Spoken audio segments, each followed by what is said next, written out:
स्वबळावर लढण्यासाठी तशी लायकी लागते, तशी हिंमत लागते. मराठीच्या एक त्या चित्रपटामध्ये चांगला डायलॉग आहे, चड्डीत राहायचं. तर उद्धव ठाकरेंना ते डायलॉग तंतोतंत लागू होतं, कारण का स्वतःचे आमदार राहिले नाहीत, स्वतःचे खासदार राहिले नाहीत.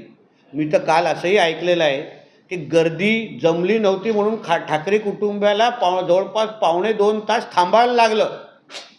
मग फोनाफोनी करून गर्दी जमवायला लागली म्हणून समोर बसलेले किती शिवसैनिक होते किंवा भाड्यावर लोक आणलेले ना, ह्याचं पण जरा पत्रकार म्हणून तुम्ही संशोधन करा. कळलं ना? मग कळेल की उद्धव ठाकरेची ही जी स्वबळाची बोलण्याची लायकी आणि राजकीय क्षमता राहिली आहे का हे कळेल. आणि आमच्या अमित साहेबांना की झाड की पत्ती बोलण्याची हिंमत हे काँग्रेस आणि राष्ट्रवादी, म्हणजे राष्ट्रवादी कोण, शरद पवार गट यांनी खाऊन थुकलेल्या च्युइंगम म्हणजे उद्धव ठाकरे, त्यांनी करू नये.